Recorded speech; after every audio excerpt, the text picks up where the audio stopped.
Hello दोस्तों, कैसे हैं आप सभी लोग। आप सभी का स्वागत करता हूं फिर से अपने चैनल नॉलेज भाई जी पर। मैं हूं आपका दोस्त अमित कुमार, लेकर आया हूं आपके लिए एक और न्यू इन्फॉर्मेटिव वीडियो। आज हम इस वीडियो के अंदर समझेंगे म्यूचुअल डिवोर्स के बारे में कि म्यूचुअल डिवोर्स आप किस तरीके से ले सकते हैं और ये सेक्शन हमें क्या बताती है, कौन कौन से ऐसे पॉइंट बताती है जिससे कि पार्टी म्यूचुअल कंसेंट के द्वारा डिवोर्स ले सकती है, यानी कि आपसी सहमति से तलाक ले सकती है। साथ ही इस पर्टिकुलर सेक्शन से रिलेटेड इंपॉर्टेंट जजमेंट को भी हम इसी वीडियो में कवर करने वाले हैं। मैं आपको जजमेंट के बारे में बताऊंगा, उन जजमेंट को आप लिख लीजिए और याद कर लीजिए। तो स्टार्ट करते हैं। सबसे पहले तो हमें बेयर एक्ट की जो रीडिंग करनी है, जो पर्टिकुलर सेक्शन है हमारा section number 13 capital B of Hindu Marriage Act 1955, जो हमें कहता है डिवोर्स बाय म्यूचुअल कंसेंट।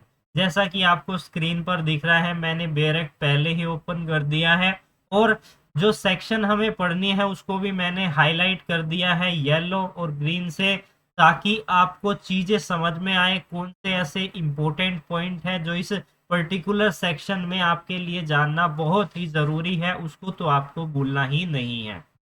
तो जब भी कोई पार्टी म्यूचुअल कंसेंट के द्वारा डिवोर्स लेती है तो ऐसे में उसे दो पिटीशन प्रेजेंट करनी होती है कोर्ट के अंदर, जो कि हमारा ये सेक्शन बताता है।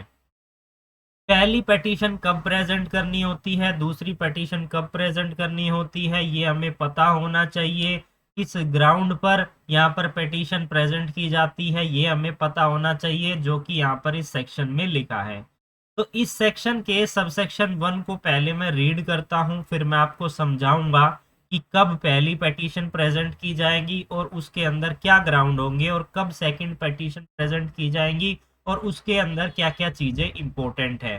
तो सभी स्टूडेंट्स जो भी इस वीडियो को देख रहे हैं वो बेयर एक्ट पर ध्यान दीजिए, इस सेक्शन पर ध्यान दीजिए। स्क्रीन पर मैं पढ़ने जा रहा हूँ। Section number 13 capital B divorce by mutual consent, subsection 1 क्या कहती है।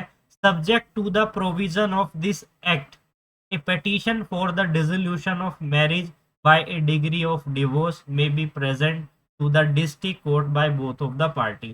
यानी सबसे पहले यहाँ पर कहा गया है कि जो भी म्यूचुअल कंसेंट पार्टी लेना चाहती है, दोनों डिस्ट्रिक्ट कोर्ट के अंदर जॉइंटली यहाँ पर क्या करेंगी, दोनों पार्टी मिलकर एक पिटीशन फाइल करेंगी टू ए मैरिज टुगेदर, यानी कि एक साथ। तो यानी कि जो पहली पिटीशन प्रेजेंट की जाएगी वो जॉइंटली प्रेजेंट की जाएगी दोनों पार्टीज के द्वारा, ताकि वो कोर्ट को बता सके कि हम यहाँ पर म्यूचुअली कंसेंट के द्वारा, यानी कि आपस में सहमति के द्वारा तलाक लेना चाहते हैं।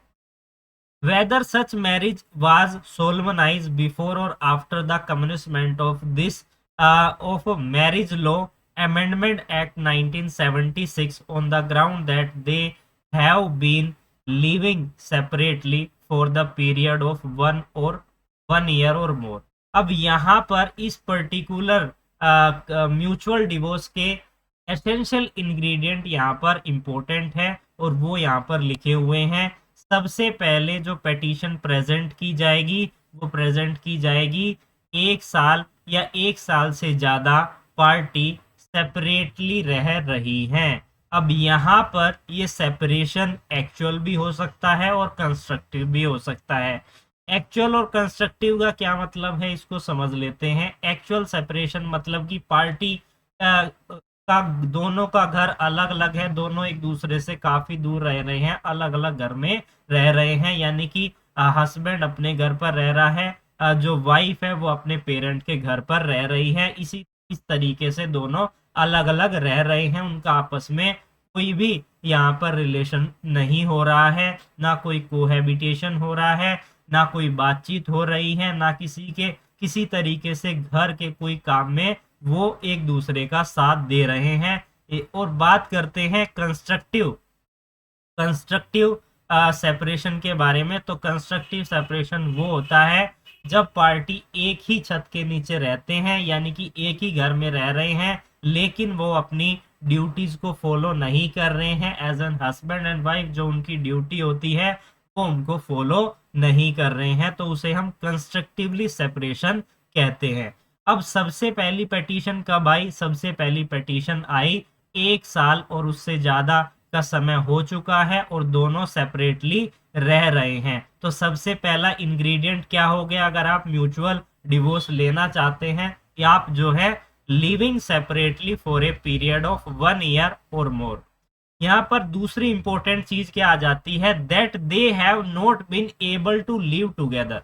अब यहाँ पर कोई भी म्यूचुअल कंसेंट के द्वारा डिवोर्स की पिटीशन कब लेकर आएगा? वो तभी लेकर आएगा जब वो दोनों एक साथ नहीं रह पा रहे हैं, जो कि इसका दूसरा एसेंशियल इंग्रेडिएंट हो जाता है। अब यहाँ पर पार्टीज को ये प्रूफ करना होगा कि हम दोनों एक साथ यहाँ पर नहीं रह पाएंगे, और इसीलिए थर्ड एसेंशियल इंग्रेडिएंट आ जाता है कि वो दोनों इस बात से लेकर म्यूचुअली एग्री हो गए हैं और शादी को खत्म करना चाहते हैं, डिसोल्व करना चाहते हैं, जो कि यहाँ पर लिखा हुआ है। And that they have mutually agree to the marriage between marriage should be dissolve, यानी कि मैरिज को वो खत्म करना चाहते हैं, इसलिए वो म्यूचुअली एग्री हुए हैं। यहाँ पर कोर्ट क्या देखता है? कोर्ट देखता है कि जो ये कंसेंट है दोनों की डिवोर्स लेने की, क्या ये फ्री कंसेंट है या फोर्स के द्वारा ली गई है। तो यहाँ पर म्यूचुअली वो एग्री होने चाहिए।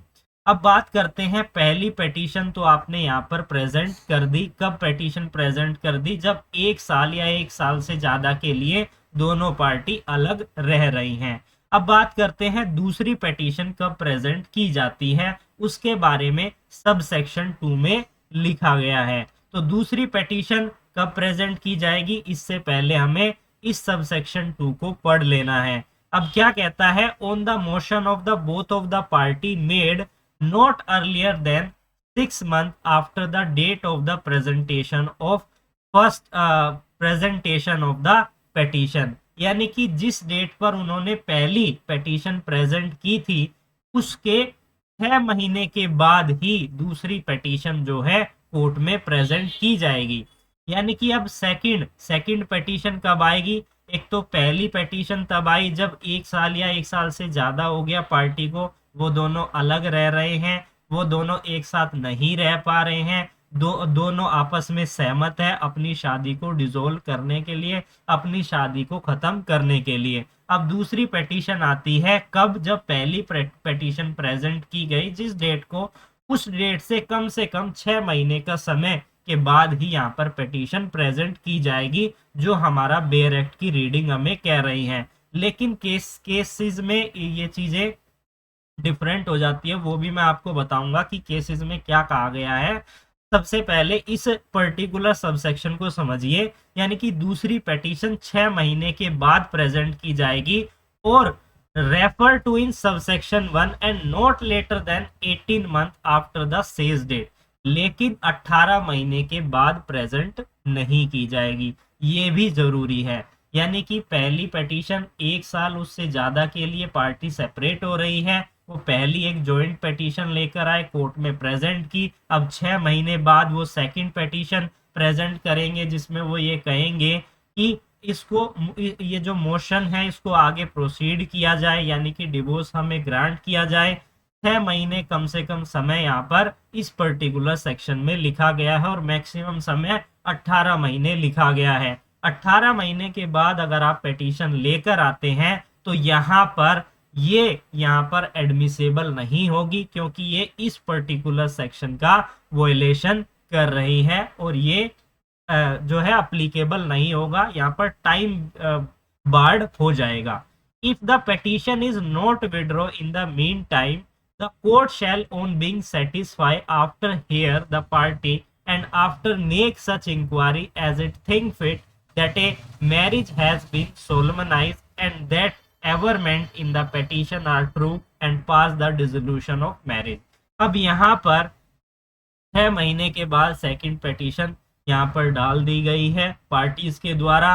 अब यहाँ पर कोर्ट इस बात से सेटिस्फाई हो जाता है कि जो भी चीजें इस पिटीशन में लिखी गई हैं, क्योंकि पहले ही उन्होंने डिसाइड कर लिया है कि हम अलग रहना चाहते हैं, कोर्ट इस चीज को सही मानते हुए अगर कोर्ट सेटिस्फाई हो जाती है उन सभी ग्राउंड से जो उसमें लिखे हुए हैं, तो कोर्ट यहाँ पर क्या कर देगी? म्यूचुअल कंसेंट के द्वारा डिवोर्स पेटिशन को ग्रांट कर देगी, पास कर देगी, डिग्री पास कर देगी डिवोर्स की। तलाक जो म्यूचुअली यानी कि सहमति से जो तलाक लिया गया है वो कोर्ट जो है एक्सेप्ट कर लेगी।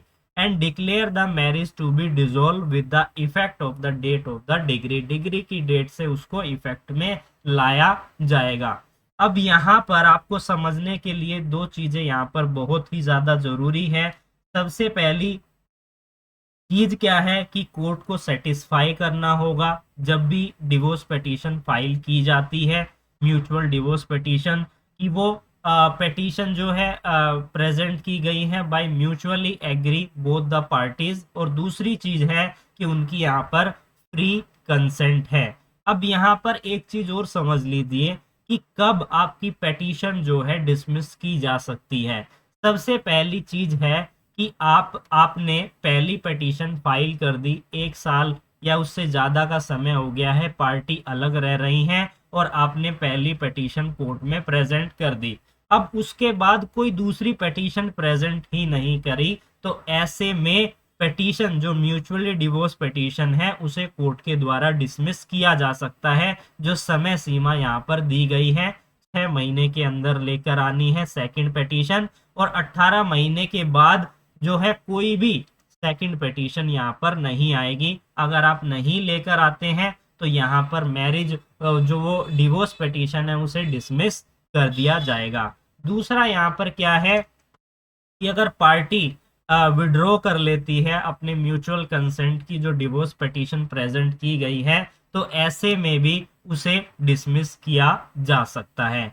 अब आपको क्या समझना है, आपको केसेस को समझना है, तो केसेस मैं डिस्क्रिप्शन में मेंशन कर दूंगा। उन दोनों केसेस को, बहुत ही इंपॉर्टेंट केस है, उन दोनों को आपको क्या करना है, पढ़ना है अच्छे से, और दोनों ही जजमेंट बहुत ही ज्यादा इंपॉर्टेंट है इस पर्टिकुलर सेक्शन से, यानी कि म्यूचुअल डिवोर्स के बारे में। सबसे पहली जो सुप्रीम कोर्ट की जजमेंट है वो 2010 की है, जिसमें केस का नाम है मनीष गोयल वर्सेस रोहिणी गोयल। एक इम्पोर्टेंट और लैंडमार्क जजमेंट है section 13B of Hindu Marriage Act 1955 की। इसके अंदर क्या कहा गया था कि जो सबसेक्शन 2 में हम 6 महीने का ये जो समय सीमा पढ़ते हैं, तो क्या ये मैंडेटरी है? 6 महीने का हमें वेट करना ही पड़ेगा? 6 महीने से पहले हम जो है सेकंड पिटीशन प्रेजेंट नहीं कर सकते? तो इसके लिए यहाँ पर इस केस में क्या कहा गया था, इस केस में सुप्रीम कोर्ट ने यह कहा था कि अगर किसी भी पार्टी को पेन होता है, सफर होता है, एक्स्ट्रा हरेस हार्डशिप होती है, यानी कि कष्ट होता है कि दोनों आपस में नहीं रह पा रहे हैं, एक दूसरे को पेन यहाँ पर हो रहा है, इसको और आगे बढ़ाने का कोई मतलब नहीं होता, इससे पार्टी और ज्यादा हार्डशिप में आ जाएगी, कष्ट में आ जाएगी। अगर ऐसा होता है तो वो क्या करेंगे, 6 महीने से पहले ही पिटीशन फाइल कर सकते हैं। लेकिन इस केस में यहाँ पर क्या कहा गया था कि ये केवल सुप्रीम कोर्ट के अंदर ही यहाँ पर फाइल की जा सकती है, यानी कि सुप्रीम कोर्ट के पास ही पावर है ये रिलैक्सेशन देने का, article 142 of the Indian constitution. लेकिन इसके बाद एक और केस आया। अब यहाँ पर क्या है कि जब पार्टी 6 महीने से पहले अगर चाहती है डिवोर्स पिटीशन मतलब म्यूचुअल जो डिवोर्स पिटीशन डाली है उसको डिसॉल्व करना, तो यहाँ पर उन्हें सुप्रीम कोर्ट जाना होगा। अब यहाँ पर एक और केस आया 2017 में, सुप्रीम कोर्ट की एक और जजमेंट आई जिसमें कि सुप्रीम कोर्ट ने क्या कहा, पहले आप नाम इसको लिख लीजिए, मैं बता भी दूंगा और मेंशन भी कर दूंगा। अमरदीप सिंह वर्सेस हरवीन कौर का 2017 का सुप्रीम कोर्ट का ये जजमेंट है, जिसमें कि ये कहा गया कि सुप्रीम कोर्ट के अलावा और जो कोर्ट्स हैं वो भी जो है 6 महीने के जो ये समय सीमा दी गई है सबसेक्शन 2 में, इसको प्रोसीड ना करते हुए पहले ही सेकंड पिटीशन जो है फाइल की जा सकती है और डिवोर्स दिया जा सकता है। लेकिन फॉलोइंग चीजों को आपको ध्यान में रखना है, कुछ बातों को आपको ध्यान में रखना है, जिसमें सबसे पहली चीज है कि at the time of filing of first petition party have been living separately for a period of 18 months or more, यानी कि जब उन्होंने पहली पिटीशन प्रेजेंट की, उसके 18 महीने या उससे ज्यादा के लिए पार्टी एक दूसरे से अलग रह रही है, अगर वो कोर्ट को ये चीज सेटिस्फाई कर देती है, तो ऐसे में यहाँ पर 6 महीने से पहले भी जो है 6 महीने से पहले भी जो है डिवोर्स पिटीशन कोर्ट में डालकर उसे डिसोल्व किया जा सकता है। उसके बाद अगला पॉइंट है, there is no likelihood of reconciliation. यानी कि अब यहाँ पर क्या बताया जा रहा है कि पार्टीज के बीच में सुलह करने का कोई भी एक छोटा सा भी कारण नहीं बचा है, दोनों में कोई भी ऐसा ऑप्शन नहीं बचा है जिससे कि दोनों की सुलह हो सके और इस डिवोर्स पिटीशन को डिसमिस किया जा सके। यानी कि दोनों पार्टी एग्री ही नहीं हो रही हैं एक दूसरे के साथ रहने के लिए। तीसरा पॉइंट यहाँ पर आ जाता है कि अगर पार्टी पहले ही अपनी एलिमनी से रिलेटेड, बच्चे की कस्टडी से रिलेटेड और अदर जो पेंडिंग इशू है उनसे रिलेटेड पहले ही वो लिख कर यहाँ पर इस पिटीशन में कोर्ट को सेटिस्फाई कर रहे हैं कि जितने भी हमारे इशू हैं आपस में हमने पहले ही सेटल्ड कर लिए हैं, तो ऐसे में भी यहाँ पर ये एक गाइडलाइन दी गई है। और फोर्थ जो यहाँ पर गाइडलाइन दी गई थी कि यहाँ पर किसी भी तरह का हार्डशिप ना सहनी पड़े पार्टी को, किसी भी तरीके का पेन ना सहना पड़े पार्टी को, किसी भी तरीके का सफर ना करना पड़े पार्टी को, तो ऐसे में 6 महीने से पहले भी पिटीशन प्रेजेंट की जा सकती है। और इसी केस के अंदर कहा गया था कि सुप्रीम कोर्ट के अलावा अदर कोर्ट भी इस तरीके की पिटीशन को मतलब सेकंड पिटीशन को ग्रांट कर सकती है 6 महीने के समय का वेट किए बिना। तो और यहाँ पर इसको मैं एक बार आपको पढ़कर भी सुना देता हूँ, अगर मेरे से कोई चीज मिस हो गई है तो आपको यहाँ पर पता चल जाएगी। The supreme court held that the power of the wave of the mandatory requirement of A waiting of a period of 6 months और मोर after the filing of the first petition under section 13b can be exercised by the court other than the Supreme Court after consider the following factor. First is, at the time of the filing of first petition, party have been living separately for period of 18 months or more. Second point, there is no likelihood of reconciliation. Third point, the party have genuinely settled all their difference, included alimony, custody of child and other pending issues. And fourth point is, the waiting of 6 months will cause the extreme hardship, pain and suffer to the party. तो ये था हमारा mutual consent के द्वारा divorce से related section, जिसमें कि हमने सेक्शन को अच्छे से समझा। इस सेक्शन के अंदर यानी कि म्यूचुअल डिवोर्स के क्या क्या एसेंशियल हैं उनको समझा और रिलेटेड केस लॉज को समझा। आई होप आपको वीडियो अच्छी लगी होगी, तो कमेंट सेक्शन में कमेंट जरूर कीजिएगा।